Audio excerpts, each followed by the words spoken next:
Und dann herzlich willkommen zu unserem Fazitvideo Ja, von der AIDA. AIDA Nova für Nicht-Kreuzfahrer. Für Nicht-Kreuzfahrer. Nicht-Kreuzfahrer insofern, weil wir gesagt haben, also zumindest ich hatte überhaupt keinen Bock da drauf.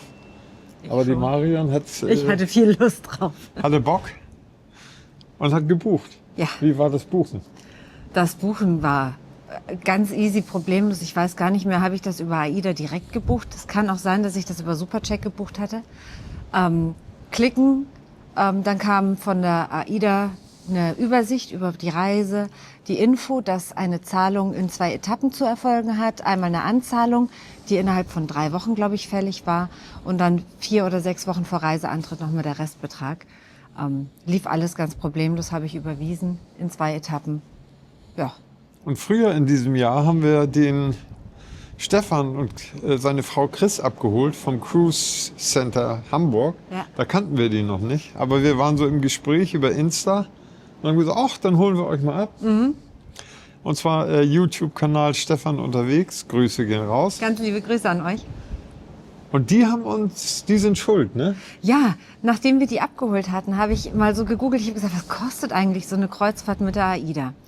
Und als ich das gegoogelt habe, ist wirklich genau diese Reise als erstes aufgeploppt. Also für diesen Zeitraum, 15. bis 22.11., genau diese Strecke mit der AIDA Nova. Und ich habe mich sofort in diese Strecke verliebt, sofort in diesen Zeitraum verliebt. Also November, Hamburg, Bergen, Stavanger Christiansand und Oslo. und Oslo. Und dann wieder wieder zurück zurück nach nach Hamburg. Wir sind jetzt auf dem Weg nach Hamburg wieder. Und auch die Kosten, ist es so ein Pauschalpreis gewesen für diese Tour? 649 € pro Nase in der Innenkabine. Und dann habe ich gedacht, ja, dann auch noch Innenkabine. Und dann kannst du nicht rausgucken und fühlst dich so eingesperrt. Alles Quatsch. Also Kabine top, wunderbar. Es stört auch nicht, dass man da nicht rausgucken kann. Ihr habt es im ersten Video gesehen, da gab es ja die kleine Roomtour. Ja. Also auch das total angenehm überrascht, blitzblank. Jeden Tag kommt das Servicepersonal und macht Ordnung und alles. Man kann alles liegen lassen, keiner klaut. Also wenn einer klaut, haben wir ja mal nachgelesen, sind es die Passagiere, Ja. die hier gerne das Übliche mitgehen lassen. Aber Wertsachen und so gibt es natürlich auch ein Safe, nutzen wir auch für die Kameras. Aber manchmal lassen wir auch was liegen, das stört keinen Menschen. Kabine allerdings haben wir mal drüber gesprochen. Für uns ist es jetzt in Ordnung, diese Innenkabine zu haben. Dadurch, dass wir im November in Norwegen unterwegs sind, ist das Klientel hier relativ, sagen wir, reif. Du hast also nicht die jungen Party-People, die wir eigentlich auch auf diesem Schiff erwartet hätten, sondern du hast in Anführungszeichen vernünftige Leute. Klar, hier wird auch morgens um 10 schon der erste Cocktail gesoffen oder um 9. Jetzt ist der erste Abend, an dem wir ganz entspannt einen Schluck trinken können. Wir verlassen gerade Oslo, auf euch, auf dich und auf die Reise. Prost. Zum Wohl. Es schreit keiner, es tobt keiner, nachts ist ruhig. Ab 23 Uhr wird hier eh alles dicht gemacht. Da haben nur noch eine Disco und eine Bar geöffnet hinterher. Toll. Ja, Die AIDA Nova ist 337 Meter lang. 58 Meter, 58 Meter breit. Hat einen Tiefgang von maximal 8,6 Metern. 2018 gebaut und das erste Kreuzfahrtschiff, was komplett mit Flüssigerdgas laufen kann. Jawohl. Man hat auch einen Umweltpreis bekommen, Blauer Engel, für das erste Für das das umweltfreundlichste Schiff, Kreuzfahrtschiff. War auch das erste Kreuzfahrtschiff, das überhaupt diese Auszeichnung erhalten hat. Theoretisch kann es auch mit Diesel betrieben werden für alle Fälle, aber Hauptantriebsstoff ist eben Flüssigerdgas, also LNG. Also das Boarding war total nervig, das muss man einmal sagen. Es gab keine Vorabinformation, wie das überhaupt abläuft. Vielleicht hätte man auf YouTube irgendwas gefunden. Jedenfalls gab es 2 Zeitslots in Hamburg, 14 bis 15, 15 bis 16. Und man konnte gegen 35 € Aufpreis, da haben wir uns noch lustig Pro Nase, ja. Pro Nase früher einbuchen. Ja. Also wann man wollte praktisch. Ne? Es gab dann nochmal, ich glaube, zwischen 9 und 10 hättest du dann einchecken können. Die haben da gestanden, das war der Wahnsinn. Die haben da so rein so Gänge gemacht, so provisorische. Und die sind dann immer abgesperrt worden vorher. Ich will da gar nicht ins Detail gehen, aber bis wir an der Sicherheitsschleuse waren, das ist wie am Flughafen. Man muss da durch einen Metalldetektor und so weiter, ist auch in Ordnung. Aber bis wir da waren, Ja. also wir standen am Terminal in einer endlosen Schlange. Dann waren wir in diesem riesigen Terminalbereich und da ging es dann gar nicht mehr weiter. Und vor allem außen ging das noch so schön schnell. Da dachten wir uns, ja, ist ja super. Das geht schnell vorwärts, haben wir keine Probleme. Ging nicht. Und drin sind wir dann richtig gestanden. Ja, 1,5 Stunden waren wir dann in der Kabine. Ich musste erstmal Keks essen. Und das ist aber schon nervig. Ne? Ja. Die Koffer sind wir blitzschnell losgeworden, das ging top. Ja, Aber danach war es nervig. Aber das war auch mit das Einzige auf dieser ganzen Tour, ja.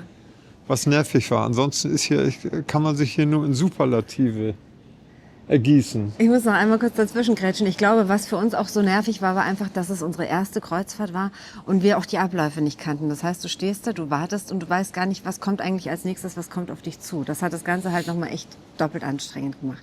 Um nochmal kurz auf die Kabine zurückzukommen. Also für eine Sommerkreuzfahrt würde ich tatsächlich eine Kabine mit Balkon buchen. Denn es gibt zwar viele Außenbereiche, aber wenn man sich überlegt, dass alle Außenbereiche im Sommer von bis zu 6.654 Passagieren genutzt werden, dann kann man sich vorstellen, dass die Außenplätze sehr schnell weg sind. Und deswegen würde ich mir tatsächlich für eine Sommerkreuzfahrt auf jeden Fall eine Kabine mit Balkon buchen. Wobei das jetzt natürlich hier ganz anders aussieht. Ja. Die Decks sind leer. Ich darf mal. Also wo man hinguckt, ist niemand. Und da oben sind eben diese Kabinen, ne? Ja, Diese Außenkabinen. Und da wissen wir den Preis nicht, findet man aber im Internet. Ja. Ich glaube aber auch, dass was wir hier besprechen, dass das nur für diese frühwinterlichen Kreuzfahrten gilt. Ich glaube, im Sommer ist hier, Remi Demi und die Hölle los. aber auch das wieder Vorurteile, Ja. wir wissen es nicht. Ja, das stimmt. Es war auch nachts in den Fluren und Gängen ist einfach tote Hose. Es ist ganz ruhig.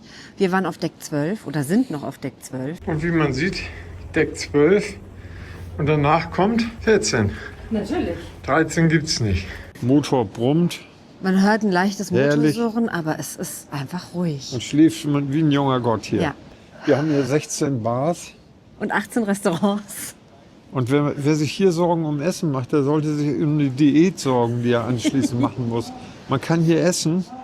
Man kann zu jeder Tageszeit essen. Also bis Mitternacht, von 8 Uhr morgens bis Mitternacht kriegst du hier Hat eigentlich... irgendwas hat immer offen. Ja. Und das ist so reichhaltig. Das ist der helle Wahnsinn. Die kochen unheimlich gut. Buffet, man kann auch ins Restaurant gehen, dass man möglicherweise extra bezahlen muss. Aber diese ganzen Buffet-Restaurants, du brauchst sie nur nehmen. Ne? Das ist also Hast eine tolle Auswahl. irre. Es hat eigentlich alles gut geschmeckt, was wir probiert haben. Ich werde auch nicht mehr essen, wenn ich vom Schiff runter bin. Es ist wirklich, also frühstücken, dann kannst du zum Mittag essen, dann nachmittags gibt's Kaffee und Kuchen natürlich. Dann Also gibt's es gibt alles. Abendessen und zwischendrin hat auch noch eine Snackbar offen. Döner. Da kannst du entweder Döner holen oder Currywurst oder Brot und Stulle heißt Oder- der Laden. Da oder kriegst du 5 belegte Currywürste. Brötchen und Apfeltaschen und Es guckt dich auch keiner komisch an. Ne? Das ist Also Wahnsinn. das ist wirklich Wahnsinn. Und zur Unterhaltung, wir haben hier eigentlich nichts genutzt. Aber es gibt hier diverse Poolbereiche. Es gibt auch Whirlpools außen. ja. Sind gut beheizt, kann man auch bei Minustemperaturen reinspringen. Gibt Wasserrutschen. Wasserrutschen, es gibt ein Theatrium, das ist wie so ein römisches Theater. Da werden immer irgendwelche Budenzauber und Interviews gemacht. Das Schiff hat ein eigenes Fernsehstudio, was in die Kabinen übertragen wird. Oder man setzt sich da rein, kann da mitspielen, haben wir auch nicht gemacht. Aber Es gibt eine Escape Room für Leute, die an sowas Spaß haben. und das ist alles im Preis begriffen. Ne? Minigolf, ja, Escape Room jetzt nicht, aber... Ja, es vielleicht ist- gibt es da irgendwie. Dann Ja. kann man eine Führung auf der Brücke machen, wenn man möchte. Ja. Das hätten wir auch gern gemacht. Das kostet allerdings 99 €. Aber ich bin mir ziemlich sicher, dass wir da nicht filmen hätten dürfen. Ja. Und deswegen ist es uninteressant. Maschinenraum das Gleiche. Ich weiß Ohne nicht, euch ist doof. ohne euch ist doof. Maschinenraum das Gleiche, aber ich weiß nicht, was das jetzt kostet. Jedenfalls Wahnsinn. Ja. Und die Crew, wir haben uns gleich mit der Crew angefreundet, mit diversen Servicepersonal, Kollegen und Kellnern, die größtenteils aus Indien, Bali. Raum, Bangladesch und natürlich Asien, Indonesien, Ja. Philippinen und was das alles kommt. Sowas Nettes. Ja, Und sowas Herzliches auch. Und dann fängst du an, da hast du ja immer, wenn du dir so ein Lieblingsrestaurant ausgesucht hast, deine Lieblingskellner. Marktrestaurant ist unser Restaurant gewesen. Genau, ganz hinten. 5. Deck auf der Aida Nova. Und dann haben wir immer geklönt mit denen und Spaß gemacht Ja. und Witze gemacht. Und dann haben sie uns heute, unsere 3 Lieblingskellner, haben uns eine kleine Karte geschrieben und eine Blume gebastelt. Also das ist auch nicht für jeden. Wir haben die so feierlich übergeben. Also es war so Es war niedlich. so süß. Wir haben uns so gefreut. Ja, und Unseren Kioskmann müssen wir aber auch noch erwähnen, ne? unser Kioskmann habt ihr ja schon im Video gesehen. Genau. Im ersten Video Bergen seht ihr unsere beiden Kioskleute. Mit denen schäkern wir auch immer rum. Die freuen sich jedes Mal, wenn wir kommen. Also es ist einfach geil. Also wer sowas, eine Kreuzfahrt machen möchte mit ein bisschen Ruhe, aber allen Möglichkeiten, Ja. sollte es vielleicht im frühen Winter machen. Die Landschaft in Norwegen ist ja auch der Wahnsinn. Ihr seht, ihr habt ja die ganzen Videos gesehen oder Ja. seht ihr, wenn ihr uns abonniert, könnt ihr mal gucken. Das ist top. Eine Sorge, die Michael hatte, war ja, dass hier ständig irgendwie einer rumläuft von der Crew und versucht, dich für irgendwas zu animieren. Nix. Das war eine ganz große Sorge, die du hattest. Ja. Aber du wirst hier einfach in Ruhe gelassen. Wenn du was brauchst, findest du wirklich also alle 10 Meter einen Ansprechpartner. Aber wenn du nichts willst, will auch keiner was Ja, von du siehst dir. ja, wir stehen hier rum und sabbeln, ne? Ja, Also top. es ist echt. Ja, das ist also unser Fazit als Nicht-Kreuzfahrer. Und jetzt aber angefixt, ne? Wird nicht das letzte Mal gewesen sein. Die ganze Atmosphäre hier ist so nett und herzlich. Also der Captain hält jeden Tag seine Ansprachen. Und Morgens und abends. So. Ja, und er ist auch so interessiert und Ja. dann erzählt er, was hier so alles gibt in der Gegend. Wenn ihr Landgang macht, geht doch mal da gucken und so. Das- Toll. Ich bin traurig, wenn das vorbei ist. Ich auch. Jedenfalls war es das von uns. Wenn ihr Morgen noch sind Fragen wir in habt, Hamburg wieder. Morgen sind wir wieder in Hamburg. Wenn ihr noch Fragen habt zu unseren Erfahrungen jetzt auf dieser Kreuzfahrt, schreibt sie in die Kommentare. Wir beantworten sie und freuen uns auch über Anregungen Wir freuen uns des Lebens. und freuen uns des Lebens. Genießen jetzt noch den letzten Tag. Es ist ja traumhaft, dass wir am letzten Tag jetzt noch mal so einen richtig schönen Sonnentag auf See haben.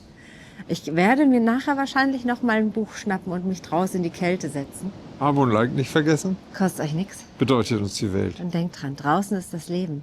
Geht raus. Bis zum nächsten Mal. Und beim Abonnieren immer schön auf die Die Glocke. Glocke. Die Glocke. Die kleine Damit ihr Glocke. benachrichtigt wird, wenn neue Videos kommen. Ja, das habe ich mal durchgehen lassen. Du hast es Haben sie, verschlafen. haben sie sich verdient bei dem Gelaber. Tschüss, ihr Lieben. So, bis bald in Hamburg oder Schönefeld oder wo auch immer wir sind. Tschüss. Wo es uns hin verschlagen mag. Ja. So, jetzt ist da hinten auch keiner mehr. Da hat Nee. vorhin die ganze Zeit einer gestanden. Da kriegt er auch noch mal einen schönen Blick auf die See. Übrigens sind nicht alle Scheiben hier auf dem Schiff so hoch wie jetzt hinter mir, sondern es gibt auch Relings, die niedriger sind. Da kann man dann super rüber gucken und was alles. Ja, Da kann man hier aber auch gut durchgucken. So, jetzt aber. wirklich. Tschüss. Tschüss.